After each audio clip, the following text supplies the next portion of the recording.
यह पुराने जमाने की बात है, जब सब एक दूसरे के साथ मिलकर या एक दूसरे के खिलाफ साजिशें करते थे। हर तरफ सिर्फ नाइंसाफी ही होती थी। अमीर इंसान गरीब को अपने से नीचा समझता और जालिम मजलूम पर जुल्म करता। ऐसे जमाने में एक शहर हुआ करता था। वहाँ एक राजा था जो बहुत बहादुर, निडर और इंसाफ का पाबंद था, और वह हमेशा मजलूम की मदद करता था, अल्लाह के रास्ते पर चलने वाला था। उसके शहर के लोग उसे बहुत इज्जत देते थे और दूसरे शहरों के राजा भी उसकी इंसाफ से बहुत प्रभावित थे। उस राजा के 3 बेटे और 2 बेटियां थी। राजा की एक रानी भी थी, जो उसी की तरह निडर और इंसाफ करने वाली थी। राजा के 2 बड़े बेटे थे, जिनके विचार एक दूसरे से अलग थे। एक राजकुमार का नाम सुल्तान था और दूसरे का मोहम्मद। एक सुल्तान साजिशें करने वाला था, जबकि दूसरा मोहम्मद निडर और सीधे सादे विचारों वाला था। हालांकि दोनों भाइयों के बीच बहुत प्यार था। राजा जानता था कि उसके दोनों बेटे अलग अलग विचार रखते हैं और राजगद्दी के लिए एक दूसरे से मुकाबला करेंगे और लोग उनकी आपस में साजिश करने की कोशिश करेंगे।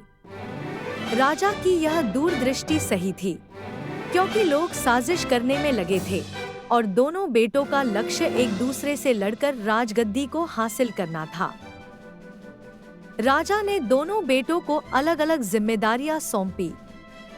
पहली जिम्मेदारी सुल्तान को दी गई थी, जो एक महत्वपूर्ण व्यापारिक क्षेत्र की देखभाल करता था, और दूसरी जिम्मेदारी मोहम्मद को दी गई थी, जो खाद्य आपूर्ति और अन्य जरूरी कामों की देखरेख करता था।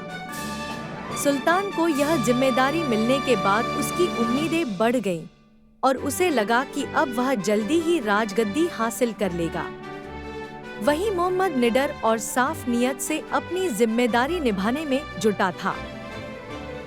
राजा दोनों राजकुमारों की नीयत और व्यक्तित्व को अच्छे से समझता था। एक दिन राजा को एक सपना आया, जिसमें उसने देखा कि मोहम्मद ने राजा को तीर मारा। राजा इस सपने से बहुत परेशान हुआ और उसने अपने दरवेश से इस सपने की हकीकत जानने की कोशिश की। दरवेश ने राजा को बताया कि यह सपना कोई बुरा नहीं है, बल्कि यह संकेत था कि अल्लाह ने राजगद्दी के लिए मोहम्मद को चुना है। राजा ने दरवेश की बात समझते हुए दोनों राजकुमारों की जिम्मेदारियां आपस में बदल दी। सुल्तान को गुस्सा आया और उसे यह अपमानजनक लगा, जबकि मोहम्मद ने अपनी जिम्मेदारी पूरी ईमानदारी से निभानी शुरू कर दी। इस दौरान सुल्तान को बुरी तरह से भड़काया गया और साजिश करने वालों ने उसे राजगद्दी के लिए भड़काना शुरू कर दिया। लेकिन मोहम्मद ने अपनी जिम्मेदारी पूरी करने के बाद गांव वापस आकर सबकी तारीफें बटोरी।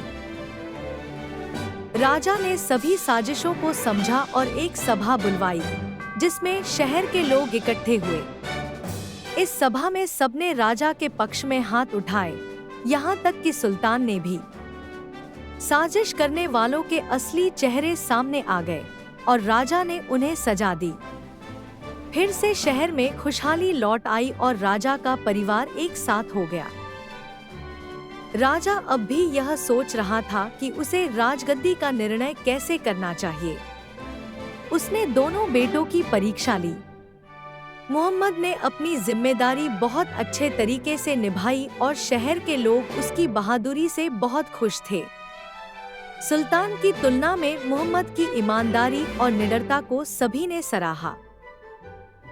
राजा ने सब कुछ देखते हुए अंत में मोहम्मद को राजगद्दी पर बैठाने का फैसला किया। इस प्रकार राजा के फैसले ने उसे सही दिशा में राजगद्दी के उत्तराधिकारी के रूप में स्थापित किया।